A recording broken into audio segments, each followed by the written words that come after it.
We just stepped on their face with a hobnail boot and broke their nose. The way to the end zone, and Georgia is going to conquer the Crimson Tide. So how about them fucking dogs? That's what I told them.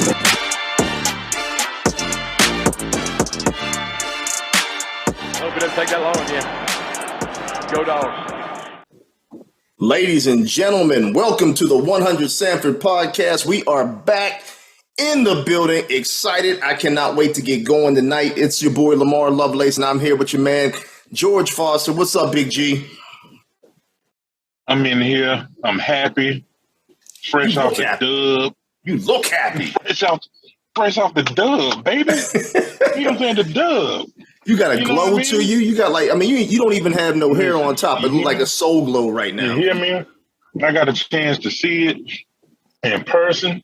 It wasn't really that riveting as it was a massacre from early on, but it was nice to be in the spot and seeing the Dawgs playing some good football again with my boy Charles Grant, another former Dawg. It was on his birthday, so the Dawgs gave him a nice birthday present.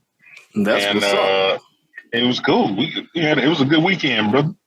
Yeah, man, it was a real good weekend, man. I ain't even gonna lie. I told you I was going back to Pittsburgh for my brother's Hall of Fame, and I was like all stressed about it because we had family coming back and whatnot. I didn't want to really get into all that, but man, it was one of the best weekends I ever had in my life. I ain't even gonna lie. I wanted to cry driving home. Just a good time with the family. I mean, first time I seen all my brothers, sisters, uncles, aunts, everybody in the same building for like the last 10 years. So, wow. Yeah, man. So then on top of that, the Dawgs went on Saturday. We had a nice little family gathering on Sunday, took family pictures, and heck, we got in the car, rolled back on Monday. The boys was crying like, oh, we want to stay, Dad. I'm like, nah, man, we got to get back into things. But it was a great weekend, man. Great weekend. Everything was great, man. The weather held up. We got a chance to tailgate with Big Richard Seymour, man. He pulled up with the RVs and the trailers with everything on it, man.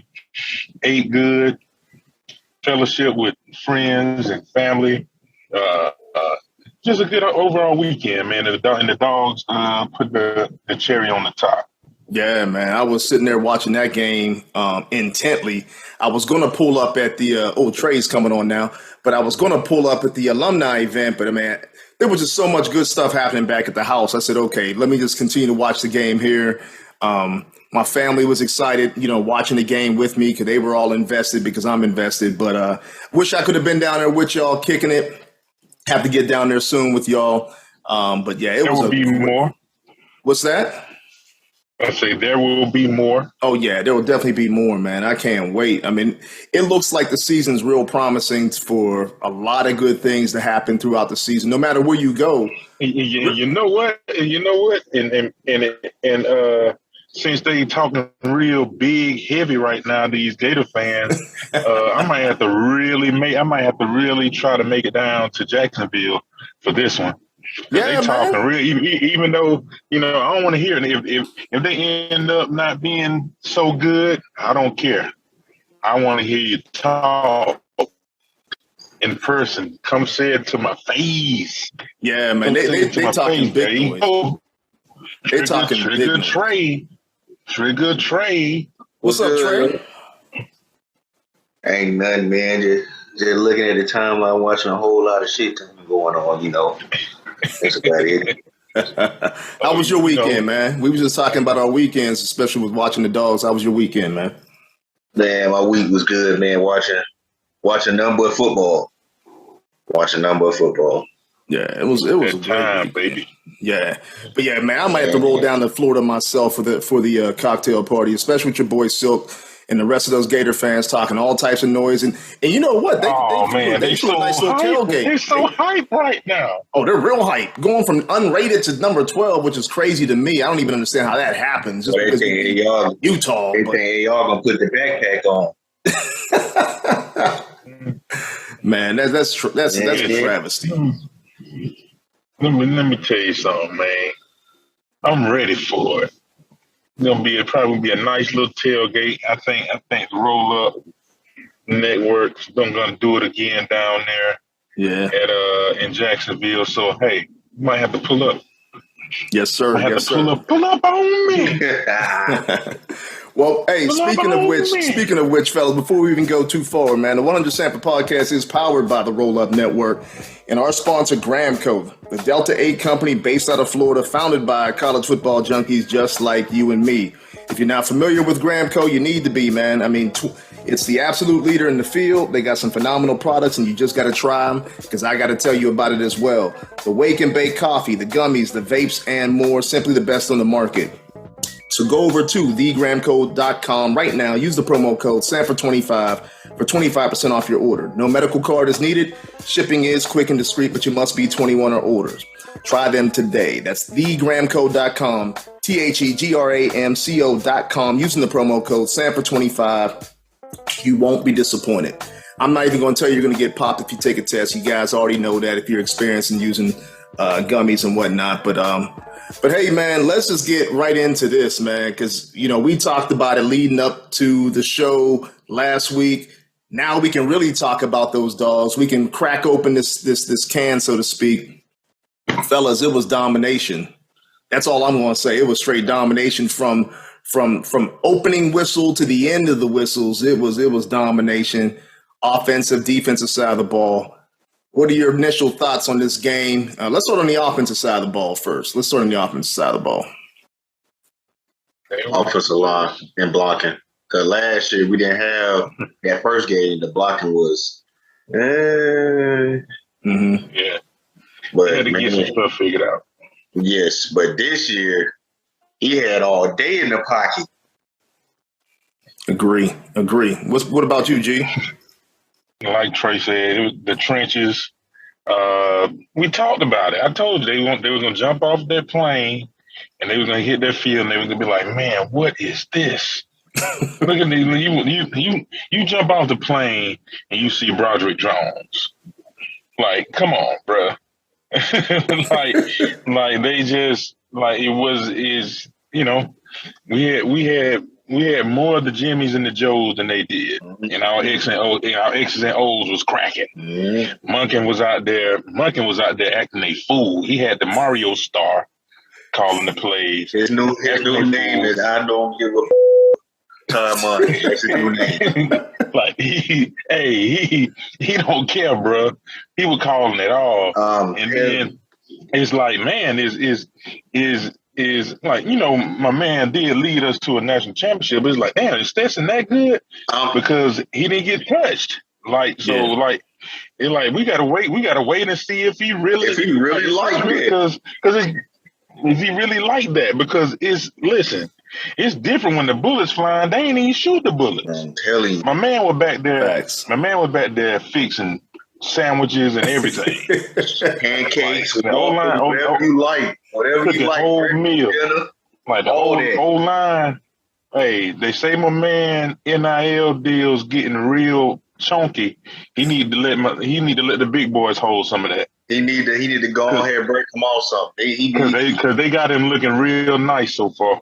I'm telling you, he did no sacks. Yeah, when you look at it, you go back and you look at this game.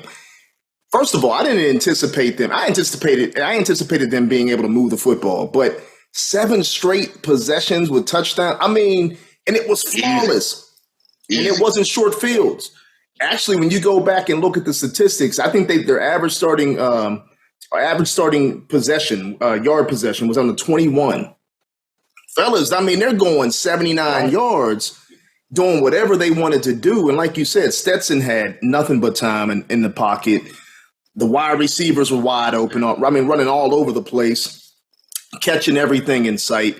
The run game, they averaged 6.3 yards per carry in terms of the run game, in terms of your big backs. I'm talking Milton, I'm talking Edwards, and I'm talking Branson Robinson. And then they used your boy Kenny Mack. Think about it. Yeah, he was special. George was just talking about it was on the show. He came out running too. Yeah. Who? Edwards. Oh yeah. Yeah, I mean he controlled it. Yeah, I mean they it. Like it just is It was just a great effort by the backfield, great effort by every group all around on that offense, man. Everybody, and like when you watch the clips and the highlights, man, it is you see a team playing for each other, man. Them wide receivers was blocking their ass. I was just about to say Like, it seems like crazy. they feed off blocking for the guys. Make sure they get extra yards. Well, Yeah, you know man, what? You got Ladd really putting hands on folks. Man, you see that one? He going to the sideline. Ladd was putting hands on folks, man, and Ladd not that big. I'll tell you, Ladd out there It's getting the dog in. like, You gotta have the dog in. on Twitter. I seen Ladd get. I'm like, hold up, that Ladd blocking like that? Yeah, Man, Ladd but you look at it for a ride. But think about it. You watch those clips of them blocking people into the sideline and the same guy scoring touchdowns. Yeah. Like, you gonna eat. Just do the rest of your job and you gonna eat. Well, I think it was Kirby that said it, gonna right? get to eat. Kirby said it himself. He said one of the things that he enjoyed about the game, from outside of a coaching standpoint, was really watching these guys play for each other. He said it was like everybody was high-fiving people. Everybody was excited about, their brother getting some yards, their brother getting some catches, making some plays. And he said that was encouraging to him because he didn't even know what to expect, right? Just like all of us, we're waiting to see from last year, the national championship, to this year, what's going to be the difference. So far, they carried over the energy, they carried over the brotherhood, they carried over, the chip on their shoulder, being the hunter, not the hunted. So I think, right now, as we sit game 1-0 after beating down Oregon, they look like they're that team. I think it was you, Trey. You tweeted immediately. You were like, okay, we're going back to back. I'm not going that far yet. I mean, it's only one game. I'm with it. I'm with it. Heisman, man. Stop playing, bro. Mailman. I'm with it. But hey, let's look at the defensive side of the ball. What's crazy? And last thing about the offense. Okay. You got last year, what we scored? 10, 13? 10 points in the first game. No offensive touchdowns left. Touchdown. Yeah. I just remembered that. That's right. So no offensive touchdown to 7. Exactly. That's crazy. And and the crazy thing about it, one guy, Chris Miller caught a pick in that game, took it for 6. Caught a pick in that game, damn near almost took it for 6 again.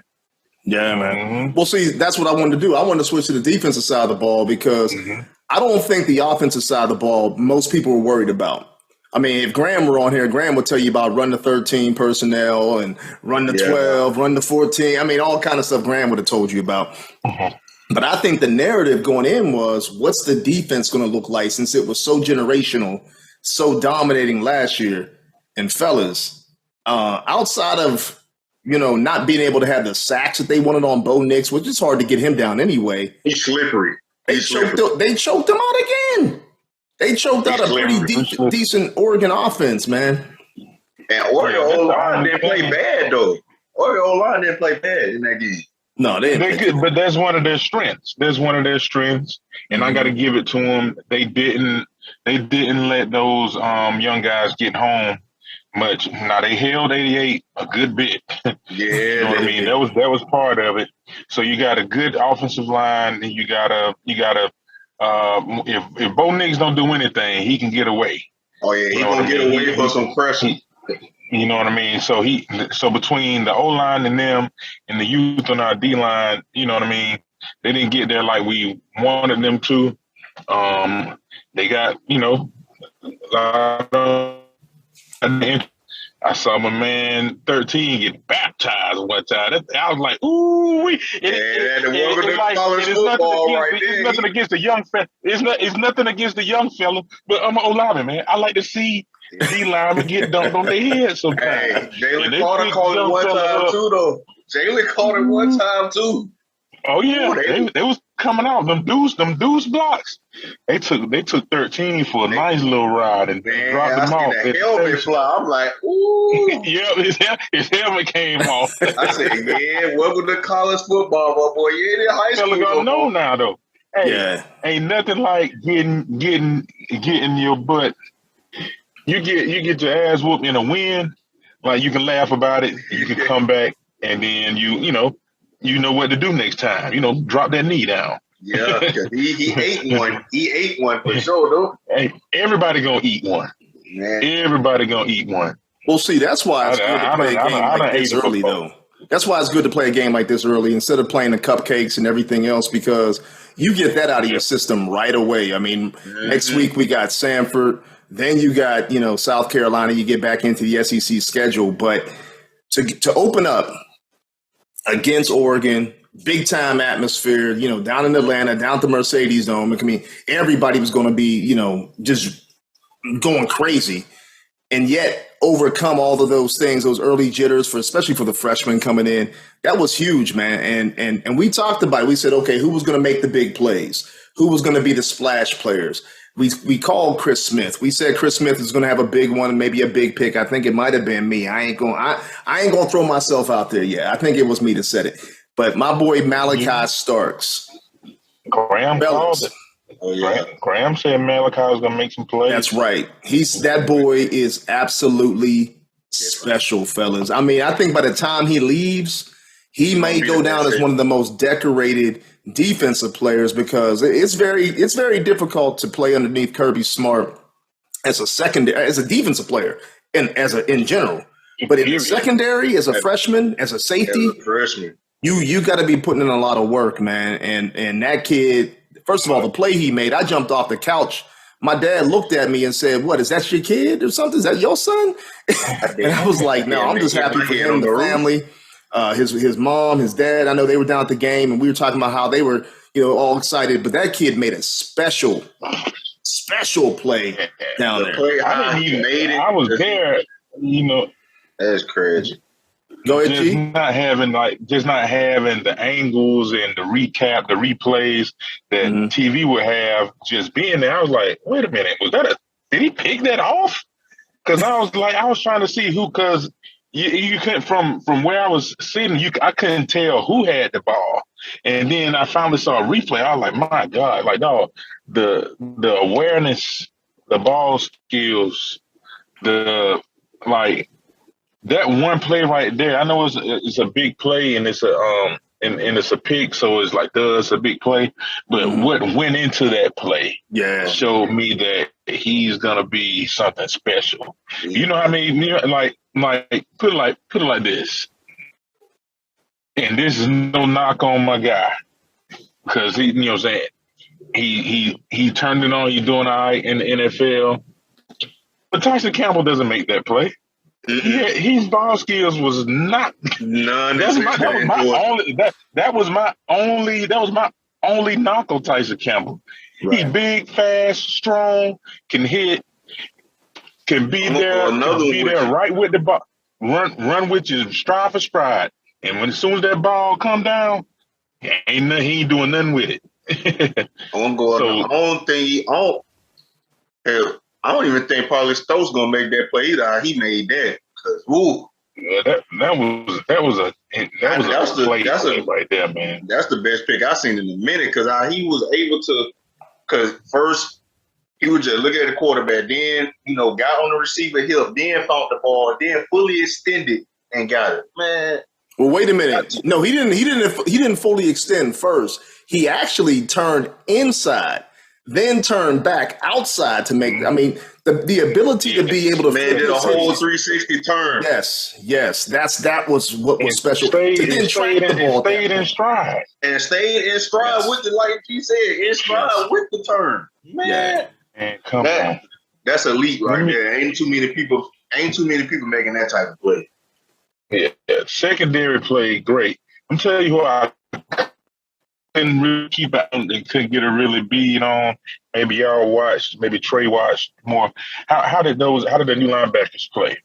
I know I saw Smile make some plays and whatever. I saw sometimes he got blocked, sometimes you can see the speed, athleticism, the length and stuff. But overall, how did those linebackers play to y'all? Love Trey's in coverage.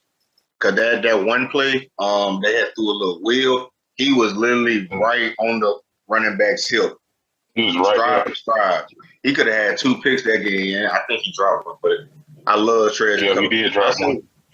To me, I think he's still our best cover like linebacker. Pop played good. Yeah, I think in general, those those linebackers played well, especially for it being their first game. I mean, again, that's a whole new linebacking core. They didn't even have more than 20 snaps probably altogether. Yeah, exactly. Right. And I think the only thing is that they could have done better. But again, we're talking about Bo Nix. We're talking about a guy that can get away from sacks and get away from coverage and get away from, pressures and everything else. I think that would have been my only knock, was to be able to keep him from getting those first downs and getting outside and making those big plays to actually keep drives going. Because without that, they'd have been choked out even further. I mean, literally, he made plays, scramble. Yeah, he made some plays to scramble and convert some first downs and some big time third downs. But I think as in general, the linebacking core played well. I think Pop did a great job. Didn't I see Ryan? Didn't Ryan get to play? Ryan Davis got Ryan Davis got to play. He got quite a little bit of snaps. Yeah. They actually played a lot of different guys. So we had Ryan Pop, Sorensen played a little bit too. Yeah, because Sorensen had a big hit on the sideline. Yeah, Sorensen played a good little bit. Who'd you say? Oh, Sorensen. Who? Sorensen. 18. Sorry? Yeah, he played a good little bit. Yeah. Well, fellas, I mean, I thought it was just a special game from top to bottom. And then when you talk about the coaching, I think the coaching was spectacular too. And and it's funny because Kirby said in his press conference, he said that, this is the best coaching group he has. And you can tell because he said that these guys actually really like each other. These guys really are getting into allowing these guys to coach the way that they want to coach, have fun coaching, holding each other accountable. And you can see it because, like you said, Monken from the whistle dialed in. The defensive side of the ball. He didn't let up.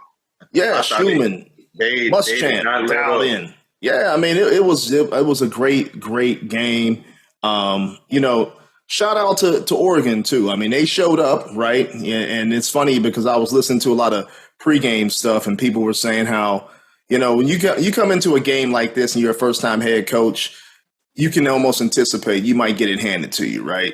And Dan Lanning took one on the chin. I feel bad for him, but those are the bumps and bruises you got to take as a first-time coach. No matter what talent you got on your side, no matter what university you're at, you're going to take those bumps and bruises. But it goes to show you where Georgia's program is in comparison to what a lot of other teams' programs are. Because regardless, like you always say, George, and they recruit too, right? They on scholarship too. Yeah.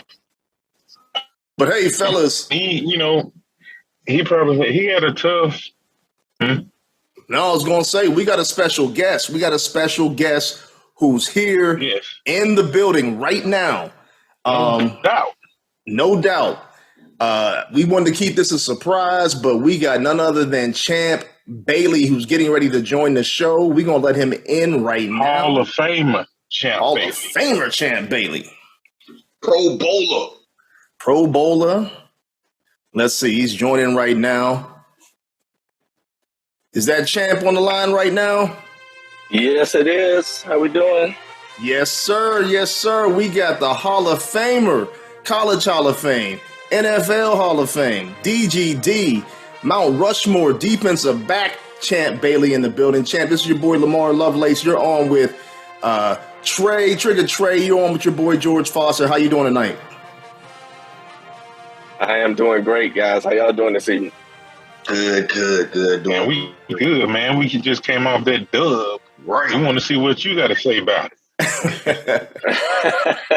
Well, I tell you what, if you want to get right to it, I feel like we picked up where we left off, in a sense. But for some reason, I feel like our offense is as good as it's ever been.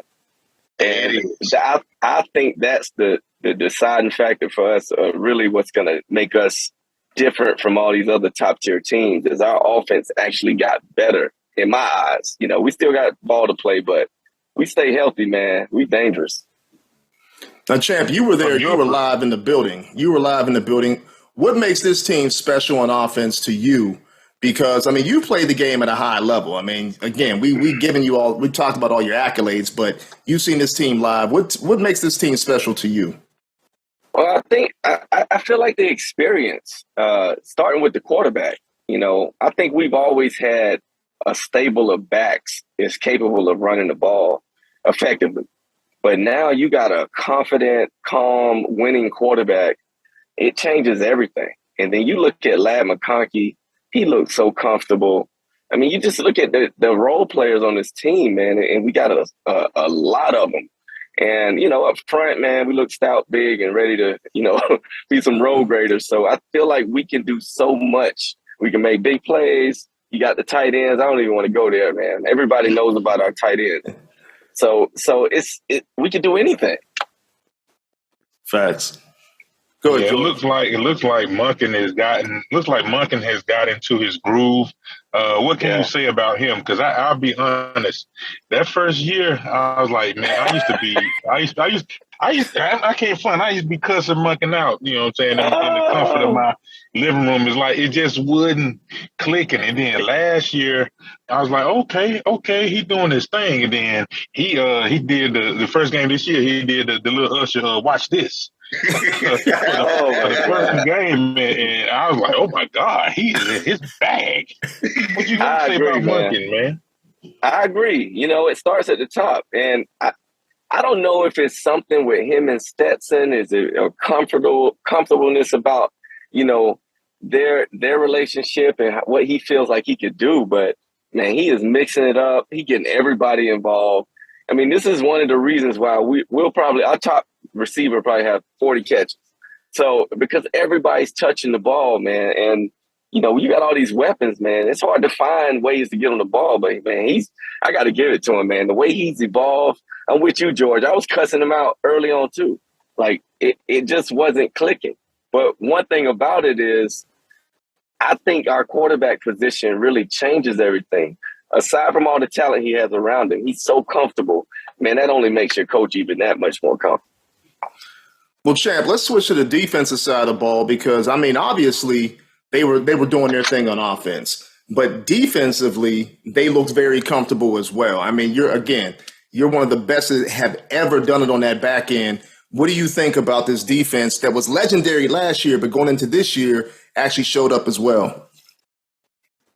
Yeah, the bar has been set, right? Like we probably seen one of the all-time great defenses ever in college football last year. Mm-hmm. But I think, what people forget is a lot of those guys, I really didn't know who they were until mid-season.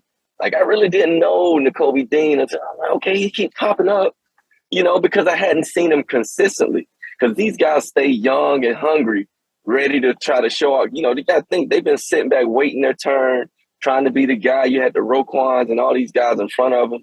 So I see that with this next group of guys, young, hungry, ready to show what they could do. And then you have guys step up like these freshmen, like Malachi Starks. I mean, not that I'm surprised he did anything he did, but it's just you don't know what you're going to get because you haven't seen them. But now they're getting to play. But these dudes are talented, just waiting for their chance. So I don't expect any fall off. I really didn't. I want to piggyback on that because, again, you playing the DB position. You mentioned Malachi Starks. You got Keely Ringo, who's an All-American coming in this year, and you had Lassiter make his first start on that opposite side. Do me a favor. Evaluate their play because I think we've been talking about Ringo and the type of player he is with his speed and his ability to cover. Evaluate both of those guys if you can, just for the listener. Well, it's hard to assess the impact of a corner when you play an offense like they played. But I go back to last season, when I watched Ringo early in the season, they didn't give up deep balls. Like when we don't give up deep balls as a corner, big plays, man, look, that's half the battle. And you saw what they caught in front of Ringo in the game. Those plays don't beat you. It's that one over your head. So I'm always going to give a corner an A+ if they don't give up the big play because it's tough out there. And it's easy to try to get frustrated when these short passes are caught on you. You just got to tackle the tackle. But, man, give them that all day. Don't give up that big ball. They making tackles when they have to. That's the life of a corner, man. You don't want them to hear about you. Yeah. It's crazy. It's funny you say that because I never thought about it in that sense. they didn't give up a lot of deep balls. They didn't. And, and like you and said, when we did, we lost in you want to the keep everything SEC up. championship. Exactly. Right. It's a good point. What does it take? What does it take from a young guy to be as good as what we saw Malachi start to be in his first action as a true freshman? You don't see men like that. You know what I mean? I know you were 4 at Georgia. I played with you in that 2-4, man. It looked similar, man. 2-4 out there making plays, man. What you got to say about that youngster? Hey, man. Look, I've known this kid since he was 9, 10 years old. I didn't know that. Well, he graduated with my nephew, boss son.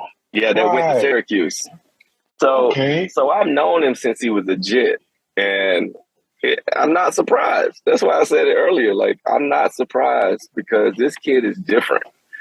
We've said it all along. Since the first time I laid eyes on him, I knew he was different. It's funny. I've been asking people, like, how's he doing in practice? I never hear anything about it in practice. But I'm like, there's no way this guy's sitting on the bench. I don't know who's going to play in front of him, but, he ain't going to sit down too long. And we see why, man. You lead the team in tackles, get the first pick of the year.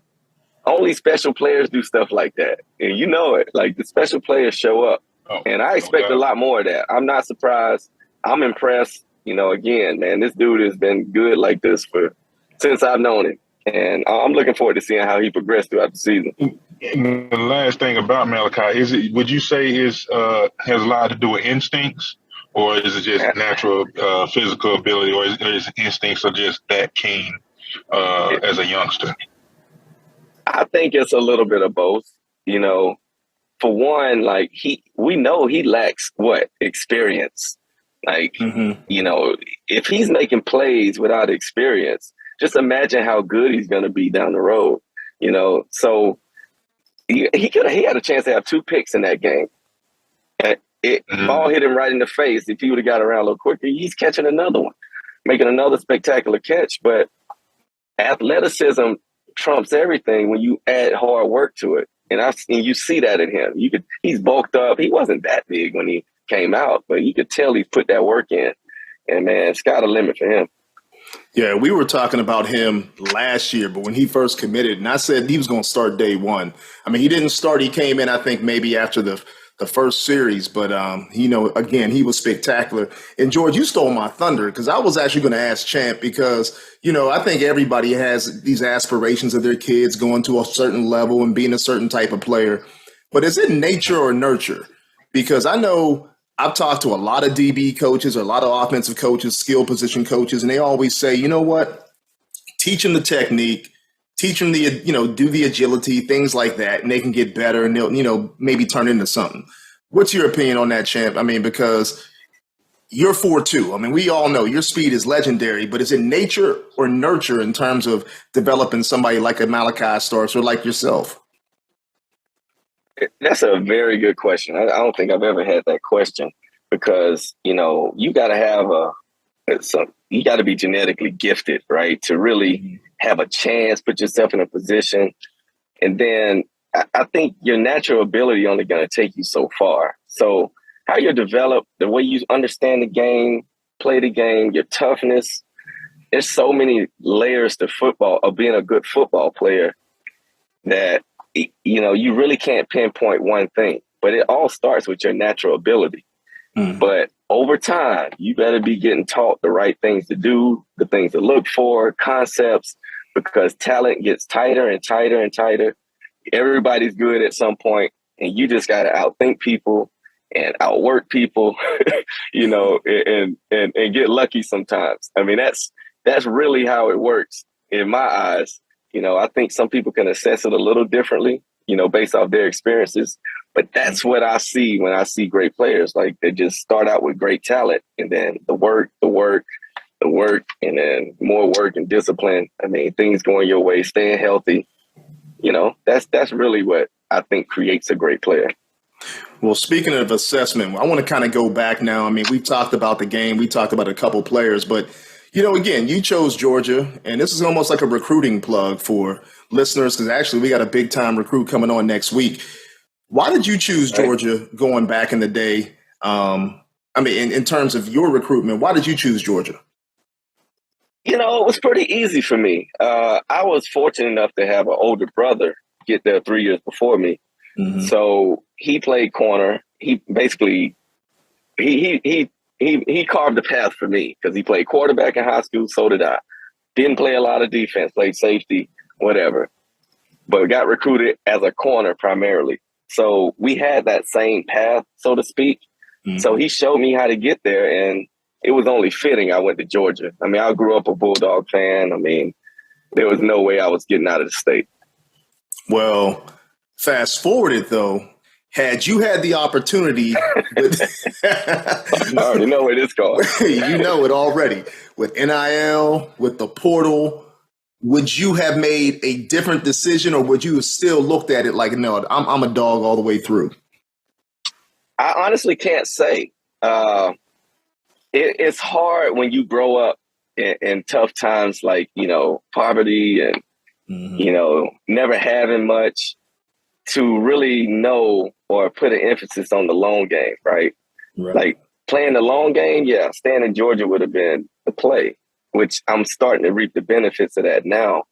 But in that moment, if anybody would show me six figures in any direction, I'm entertaining it because I gotta eat, mama gotta eat. Like we ain't ate all my life, and it's time to eat now. And you telling me I got to play the long game? Like I don't even know what that means at this point, So I can understand the decision in that time, and understanding that most people in my family, I don't like to put them on blast, but we have a lack of financial literacy in our family. It is what it is. And that's how most Black families in the South are.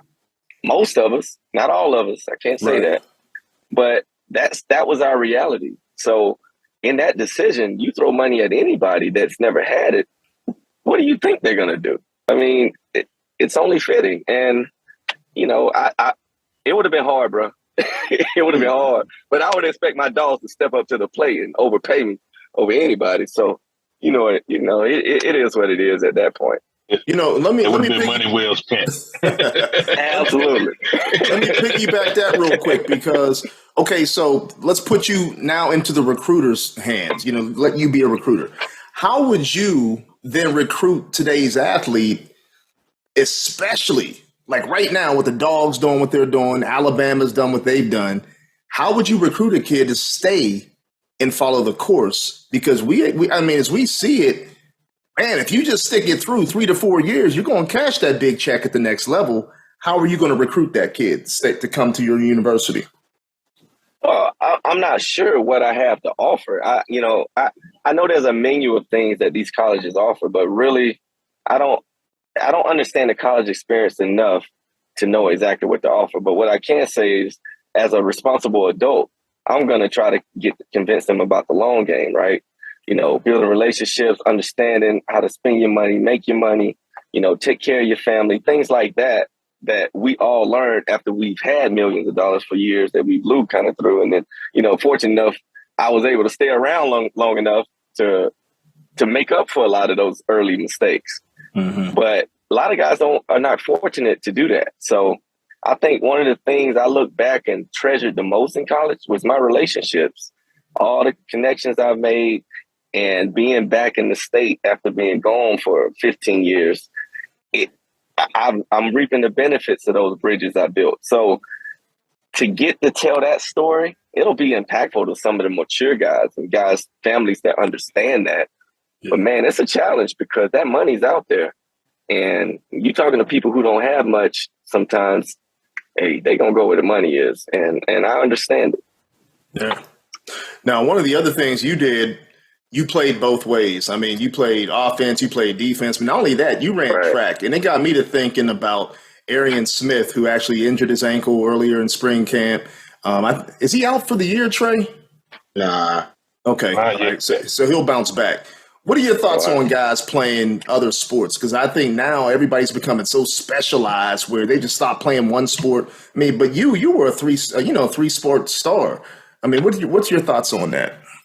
Oh, I think you play everything as long as you can. As long as it makes sense to your development and your happiness. I mean, just play. If you're having fun doing something else, I mean, bro, again, you're building a network. You're having fun. That's the play at this age. Like, just keep developing, develop. Keep having fun, learning, meeting new people, building bridges. Look, that's what you're really going to survive off in the long run. Like, I know at some point, if you become a great football player, you're doing all these things. Mm-hmm. Of course, you might taper back on things because to be a pro, you really got to be focused. But there's some athletes, if they're good enough to do both, why would you stop them from doing that? I would encourage everybody to do as much as you can, as long as you can. As long as you enjoy it, it's not taking anything away from what's really important in your life, do it. Yeah. I mean, hey, y'all can jump right in and ask Champ quick. I can sit here all day. When I talk about this dude is like on my Mount Rushmore, me and my son were going through videos today. I'm like, look, this is the dude right here. This is who you got to be like. So y'all better jump in because I'm going to sit here all day with him. Yeah, man, we like the Champ stories and go all day, man. It definitely, and this is my unbiased opinion that he's the greatest. You know what I mean? A lot of guys gonna say prime. You know what I mean? Few people like Rod Woodson and other. To me, he's the greatest. You know what I mean? So I had the fortunate, life to see him play up close and personal. When you know a person is gonna make a play to help the team, like that's some crazy. Like it's like, man, like we sitting over there as an offensive line. People leave us alone. We over there chilling, and we'd be ultimately be like, yeah, Champ about to make a play. You know what I'm saying? We need a play. I think Champ gonna make a play. And like there was a couple years straight where like you knew like he had some of the best defensive years that you've ever seen, regardless of position. And like you knew he was going to make a play. Like, is it, and that makes me ask a question right there. Can you feel it throughout the course of a game that, okay, I'm going to get one today? Because for us on the sideline, it's like, man, we need somebody to make a play. And we like, man, Champ gonna make a play. Because there was one year you might have intercepted a third of the passes that came to you. Like, I forgot what year. Well, that was probably like 05 or 06 or something like that. Yeah, one of those years. 05. Yeah, literally. And that's not exaggerating, right? Am I right? About a third. Oh, he said it. He said it. Does he know?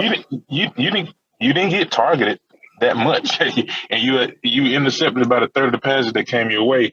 Do you know it's gonna happen, or are you just a situation where you just sticking to your fundamentals and you hope it happens? Can you feel it? It's you don't know. Like, hey, who am I? I can't sit here and say I know I'm gonna get one. I just know if I get an opportunity that I got a chance to make them pay. Right? Because sometimes you don't know. You said 30, I think it was 36, 37 passes in a year, right? So that's a very little bit of opportunities to get an interception. But I always knew that if I had a shot to get my hands on it, I'm going to get it. Now, that's just one thing. But honestly, dog, everything about me starts in practice. Like, I prided myself on going hard in practice, like just every day, just grinding. I just love the game. I love to compete. I love to get my hands on the ball. And you just saw the results of what I put in. That's all it was. That's why I was so confident going in. I could go out there and play with no sleep. Like I did that a few times, back in my early days. Back when I had money, it was, or when I first got some money, staying out late, doing things, but you go out there and ball anyway. I mean, it was just that much confidence because the work gave me confidence. That's it. That's the only thing that gave me confidence. And it's funny you mentioned that, man, because I say this all the time about that group we had. We had you as the, I don't know if I call you OG that early, but you was the OG of the group. With them young guys that came into Denver, and you talk about how you worked at practice, and it like, and that's the value in having veterans, especially good ones that know how to work. Man, I believe you raised the level of play of those young guys that we had, and my guy D. Will, rest in peace, Darren Williams, and Foxy, Dominique Foxworth, and all the rest of those guys, man. Those guys played really, really well. And they just had that dog in them, man. It's like they didn't want to let the great Champ Bailey down, and it went to our, it worked out to our, how you want to say it. It was great for us, put it like that. Yeah, did you feel like those guys stepped their play up because of what you showed them? I know they had some natural ability, but it seemed like they didn't want to let you down. Yeah, I think part of it was, an accountability to me and the rest of the guys in the group, but also their competitive nature. They wanted to be better than me or as good. Like, I know D. Will, think about D. Will personality. You really think he thought, he didn't think he was going to be better than me at some point? But it was the way I worked and the way we worked together that really gave me confidence, because I feel like I affected them in a way, but they also pushed me. We drafted 3 corners that year. We drafted 3 corners in 2005. The stories I've been told is they always trying to push you out. So that's motivation. I know I'm a Pro Bowl player, last 5 years, I don't care. I got to go. They trying to replace me. So I always had that mentality. I'm just go work. Just go work. Nobody gonna outwork me. I ain't lifting no weights, but you get on that field, it's over. You said it. I ain't said it. Hey, this man's name was on the weightlifting trophy at Georgia, and everybody was like, "Shit." Hey, that was the exact reaction of everybody when I got that award. They were like, hell no. Nah. It was bad. It was bad. But, it wasn't for that. It definitely wasn't for weightlifting. The champ, I grew up in Pittsburgh, man. So my guy that I had to see every game, because we had season tickets, was Rod Woodson, right? So when it comes to, when I say my Mount Rushmore, it's really because I had Mel Blount to look at when I was, younger. My dad used to always tell me about Mel Blount, Rod Woodson. Then I'm a Dog fan. So then there's you. All 3 of you guys tackle. All 3 of you guys make plays. You're physical, make plays, ball in the air. Do me a favor. Rank your top 5. Your top 5 DBs. Ooh. Yeah, I'm putting you on the spot because I want to see if you say you number 1. I want to hear. I want to hear this. This is gonna be. I need some popcorn for this. Okay. I'm gonna start. Okay, I'm gonna start with Willie Brown, old school. Okay. He's my guy. Really? Now, just to give you a little background, of course, he balled, went to double-digit Pro Bowls, all Hall of Famer, all that. But every year at the Pro Bowl, we always would have these little groups talks with him. And, I went to 12 of them things. So I got to see him every time I went out there. And we built a good relationship. So a lot of respect for his game and what he meant to the game after the fact. Okay. Number 4, I'm gonna go Charles Woodson, and I kind of looked up to Woodson from my early days. Man, you gotta think we had a similar type experience in college. Of course, I didn't win the Heisman, but we did a lot of the similar things. So I always compared myself to him, looked up to him. He's definitely one of my idols, even though he's just a year ahead of me. Number 3, I'm going to go Rod Woodson.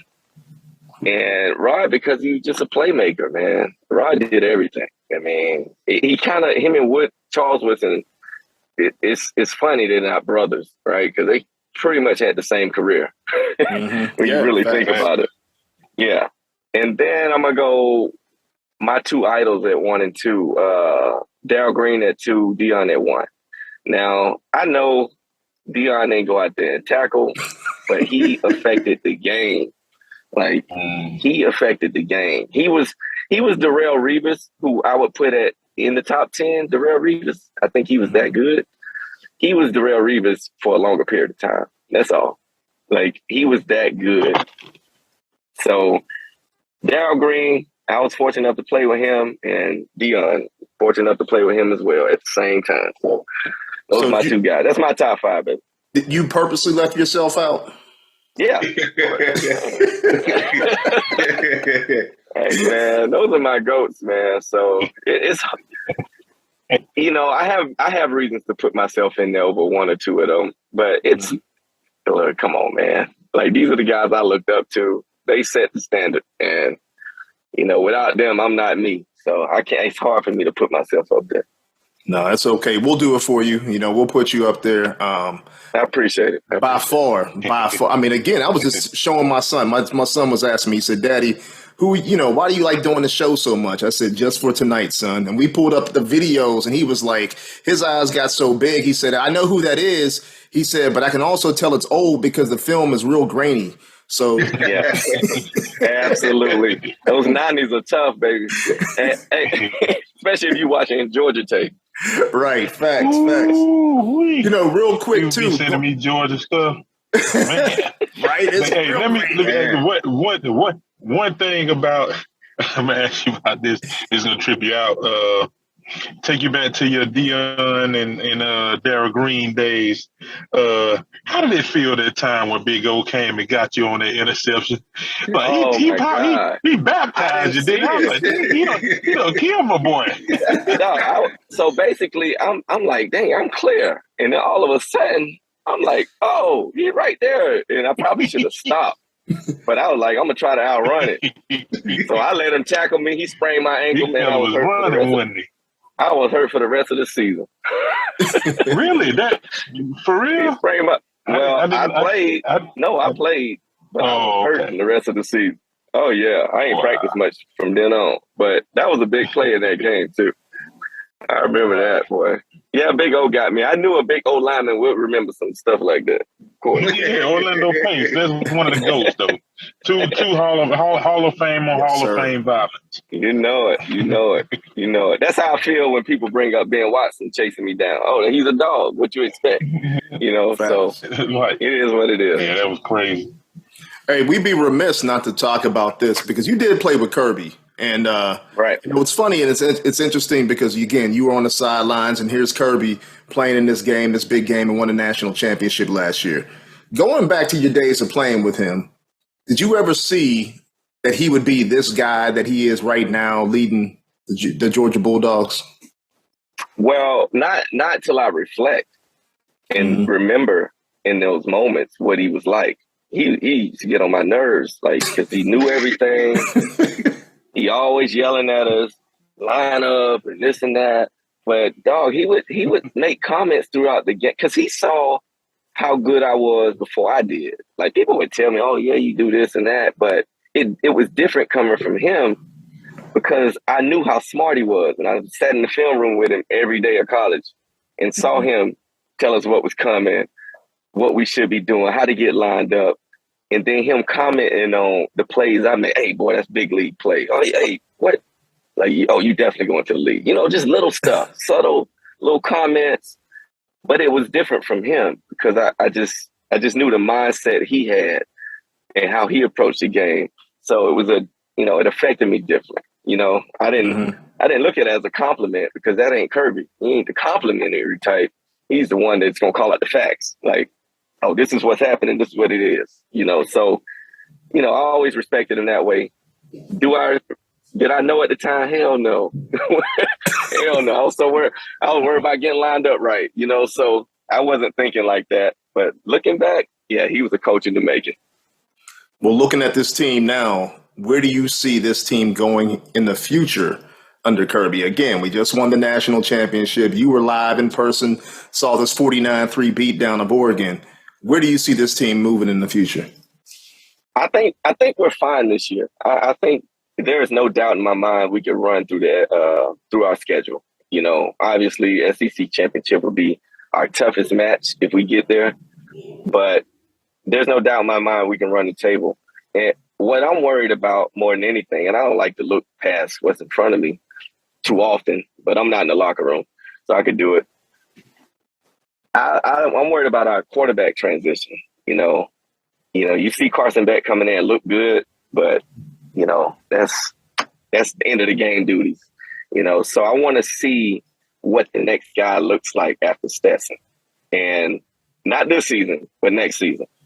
So I feel good about this year. If we don't make it to the playoff, I'd be highly disappointed. If we don't win the championship, we better be in the game losing it. That's the only thing that, I don't like when we lose. I don't care when, but, I could settle for that as long as we're in the championship game. I feel like that's a win for us. But, I expect us to be there every year, every year with the talent we got. I hear that. That's right. Well, what's the great Champ Bailey doing these days? I mean, outside of football, obviously all the accolades are there, but I know you're big in the community. I know you're big in business. What are you up to these days?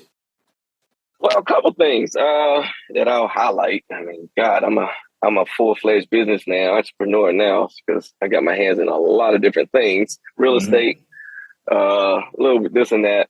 But one of the things, I can mention is I got this deal with a company called True Leave, and they're a medical cannabis company. And I don't know if y'all follow that business, but, for the last couple of years, they've been going through this application process. And this is one of the companies that's been awarded an application, Class 1 application. They're going to build a 100,000 square foot facility in Adel, Georgia, not too far from my hometown. So to be able to get in on the ground floor of an industry like that, I have equity stake in the company. And I'm also the chief diversity officer here in Georgia. So making sure people look like me get opportunities in this business. So that's one thing I'm doing. I have a board seat with Peach State Health Plan, which is a subsidiary of Centene Corporation. Good connections in that company. Some Dawgs in there, got me in, helped them with, they provide Medicare, Medicaid in the state. So just to give you an idea of who they are. Yeah, so it's just, it's stuff that I've been doing, working with the underprivileged that I've done my whole life. But now I got big corporations helping me push that message and provide real resources in underprivileged areas. So, you need these monsters to really make a difference. And that's what I'm trying to do. Excellent, brother. Excellent. Yes, sir. Well, anybody got anything else for Mr. Champ Bailey? Because, again, I can go on and on and on all night. But anybody got anything I do have else? one more thing. Dog related. I cannot leave my media company out. So I'm part owner of a media company with Chris Burgett called Dawgs on Demand. So you go to Dawgs on Demand on Instagram, follow him, Chris Burgett. Yeah, I know. Little Chris. Okay. So, I've been following him for a while, and then, we had a conversation. I just like what he's doing. So right now, we're just working on putting together some NIL deals, some sponsorship deals. So we're planning a little bit of everything. And, I guess, George, while I'm on the phone with you, I got to tell you about Dime Life. Yes, sir. So one of my former teammates started this company, Dime Life, back in 2010, 11, right? Apparel company. It was just, I swear, out of the trunk type stuff. Fast forward to now, he has Dime Life Apparel in the Miami market, but we just launched the Florida market, Oklahoma, and of course the Bulldog market. So if you want it's more fashionable Georgia products, and Oklahoma, Florida, Miami, and we plan on spreading it throughout the country. But he started with some of his close friends, Roy Williams, Fred Taylor, and myself, to build out these individual markets. So go to dimelife.com, cop some of that new Georgia gear. Definitely look better than the original stuff you see with Nike and all these other companies. A little more flavor. And it's DYMELYFE. You got it. Yeah, I've already tweeted it out. It looks real good. This stuff is officially licensed, man. I'm really proud of DJ, man. I didn't even know, a guy, it's not a big company. I didn't know that you could take a singular person that can go get licensed like that, and he's been pulling it off, man. So shout out You know to what's DJ. great? Yeah, no doubt. And I've been there with him for the whole ride, right? Just because we friends and we talk a lot, so he's been able to tell me. And we've been talking about this for about 3 or 4 years. It's not like he just pulled it out his butt and I want to do Georgia. No, like he had a plan. The dude is, he's a forward man. thinker. He told me about it. And he mentioned you too. Like he told me like, and like it sure enough came to fruition. Yeah, he's about results, and that's how I am, result oriented. If it ain't working, then we gotta do something else. But he's that guy in that space. I want to help him push it. It's another way for us to collaborate, do things together, and see where we go. Cool. Well, Champ, thanks for coming on tonight. We really, really appreciate you coming on the show, blessing the show. It's not too often you get a DGD like yourself on. We had George on, and all of a sudden it flipped into him being a co-host. So if you ever want to step in, you can always step in. The seat is always yours. Hey, look, man, I think there's a lot of ways we can work together. Trust me, I always got my guys in mind. So, George, we'll be talking, baby. No doubt, man. I appreciate you, brother. Yes, sir. Always. Good, all right, good talking Champ. to you guys. Yes, sir. All right. Thanks, Champ. Thank you. So, fellas, that was Champ Bailey, man. That was the GOAT. That was the guy who I think personally should have his number retired at Georgia. Should nobody wear number 4 unless you're that I dude. thought he had that retired. I thought they would have been retired. Right. Honestly. Like you need to be that dude. Especially they got all shoot. They retired 34. Shoot, if you retire 34, you can retire. You can retire 4. His thing is Dawgs the Man, right? So what now? Dawgs the Man. Yeah, cause I remember I did a video for them on my editing page. It was for Stetson. Yeah. Okay. And that's a shout out to you, Trey. If all those people listening right now, I know a lot of times we talk about the 100 Sanford podcast, but you also got to go check out TT7 Productions. That's Trey's editing production company that he's running. Anytime you see videos on Twitter, Facebook, Instagram, TikTok, any of the things that we put out, that's who's behind everything. It's Trigger Trey doing what he does. And not only that, some of the edits that you see, that's by our new guy, Mitch Pike, who's working with us. He's part of the 100 Sanford podcast. Go give him a follow, because his work is legit. His work is some of the best I've seen. His edits are dope. Yes, sir. And you're going to see a little special edit, tomorrow for Champ. We got a little special edit that we got for Champ in his Hall of Fame career. But fellas, getting back to it, I know, we got kind of a little bit interrupted on the season talk, but next week we got Sanford. It's not a big game. It's not a big game at all. It's always a big game. Kirby will say, it's always a stumbling block that you got to step over. But what do you want to see with the Dawgs going up against Sanford this week? What's your? I think the expectations are a blowout, but what do you want to see? For me, get after the QB. Get after the QB. Yeah, that's the main thing I want to see. Even though we played against Bo Nix, but we didn't have no sack. I thought we had a sack in Doomis, but yeah, I want to see pass rush this week. Well, I think I kind of want to establish the run, but since we throwing the ball so much, I don't even care about running the ball. Just let that pass game ride. Listen, we rushed for 100-some yards, man. 6 yards a carry. That's all you want. If you attribute those stats to one back, you would say he had a hell of a game. Mm-hmm. We just do it by committee. And what's crazy, Kenny had over 100 yards receiving, 117. When we talked about him too, he's gonna be. We said that he is DeAndre Swift, most close to DeAndre Swift back we ever gonna have, and cause he made a lot of guys miss in that game. A lot. Yeah. I think he's special. You guys mentioned first, Trey. You said you want to see them get after the passer. I think George, you said it too, but they run a lot of 10 personnel. And I think this is a game where, you can actually pin your ears back. You're going to see a lot of defensive backs on the field. You're going to see a lot of those young guys, the Everetts get on the field, a lot of rotating of the DBs. I want to see that front four really, truly get after it.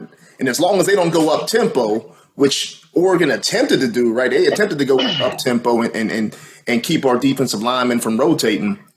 They should be able to pin their ears back and get after it. But at the same time, you're talking about the run game. You know, I do want to see just a little bit of the run game get going, just for a consistency.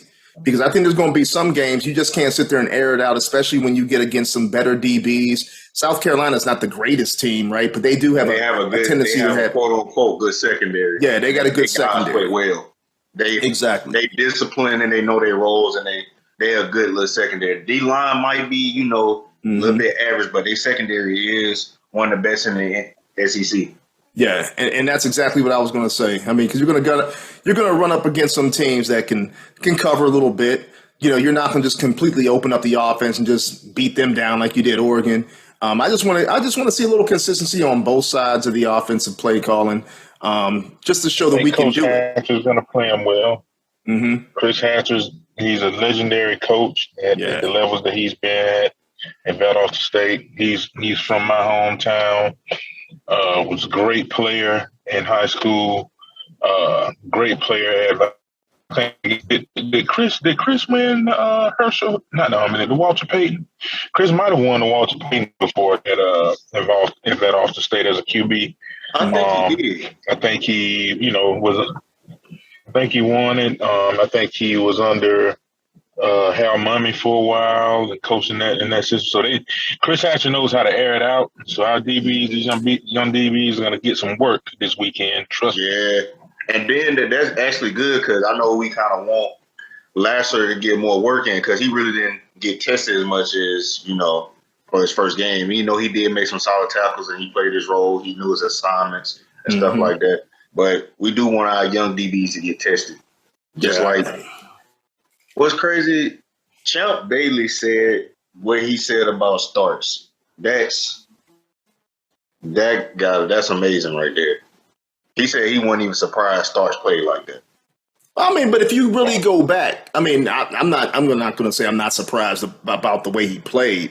But if you go back to what we talked about last year in the pod, and we were talking about different kids committing and different kids getting ready to come in. And which can make the most instant impact. He was the guy that we thought instantly can make that impact. And we talked about Mikael Williams. He actually, got a chance to play. He got the start last week. But we thought Starks would be the guy that would be able to take Kirby's defense, be able to and run with it. And be able to run with it. Just the intelligence, the acumen too. And he just when you look at his high school, when he played for Jefferson, he played everything like quarterback, running back, receiver, linebacker, DB. He played everything. Just like you just know a kid's special. So you have to really it just came to me. So you have to put him in the mind of an Eric Berry. Because I watched Eric Berry play everything. That's a good comparison. Great comparison. Because he came downhill and smacked the running back one play. I mean, he came downhill and smacked them too. Yeah. He puts you in the mind of Eric Berry. Just his size, the athlete, and the size, and just. Yeah. The Starks like close to 6'2". He pushing like on close to 6'2". I know Starks when he was coming out. Starks was up in the 210 frame. He had the frame already. Yeah, but he's leaning. He's leaning out now. He's getting rid of any of the baby fat. Yeah, he all chiseled up and everything else. He getting that college body now. Yeah, he's special, man. He's just special. led the teams and tackles, yo. And could have had 2 picks. That's crazy. Yep. Yeah, but I mean, I really just want to see this team come out of this game healthy. Consistency. I mean, if you go back, you listen to Kirby's press conferences over the last couple of days. He said, they had a great practice on Monday. Yeah. Tuesday, it was a little bit inconsistent. So I want to see some consistency, and these guys just go from week to week to week, holding each other accountable and just getting better. And you don't want to see a game where they kind of give up some loose touchdowns against come out flat. Exactly. Come out, pedal to the metal, and just blow this team out and beat them down and choke them out like Georgia always say. So, because that's how that Oregon game remind me of Michigan when they just out physical them boys just came out, just punched them in the mouth. They couldn't even respond. It's different, man. Yeah, it's different. Like you knew it was going to happen. It's different. it is what it is. But if they weren't even blocking like that last year, Jordan Pickett might, it's Jordan Pickett. Jordan Pickett gonna get some pancakes, and he just a menace on the field. Yeah. But when you see AD pushing a dude on the ground back to the sideline, then you got Brock throwing somebody. Man, it's different this year. It's different. You got Ladd out there getting active. Ladd about $160 throwing somebody. They should have been slinging. They should have been slinging Ladd to the ground. He was not happy. Man, Ladd was getting active with that corner. Ladd had that man up by his shoulder pad. Hemmed up. You let Ladd hem you up, man. They probably got some stories about Ladd at practice. Probably throwing some boys to the sideline. Oh man. Well, fellas, man, before we get out of here, man, anybody got anything else they want to talk about? I mean, again, it was a great game last week. We had the great Champ Bailey on. We got Sanford this week, and we'll be able to get into some other further things next week. With another big time guest coming on. But anything else you guys want to chop up? Nah, just go Dawgs and hope we keep winning back to back. Oh, Steph Quavius Bennett for Heisman. Hey man, people not really taking it serious, man. If the man keep putting up numbers, like his decision making is crazy. Yes, you got to.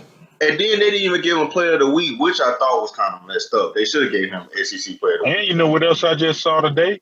What's that? He's getting the Senior Bowl look. Hey, now that's big too. Cause last year he didn't get it. He's on the watch. He didn't even get it last year. Now I'm going to say this, and I'm going to go out on a limb.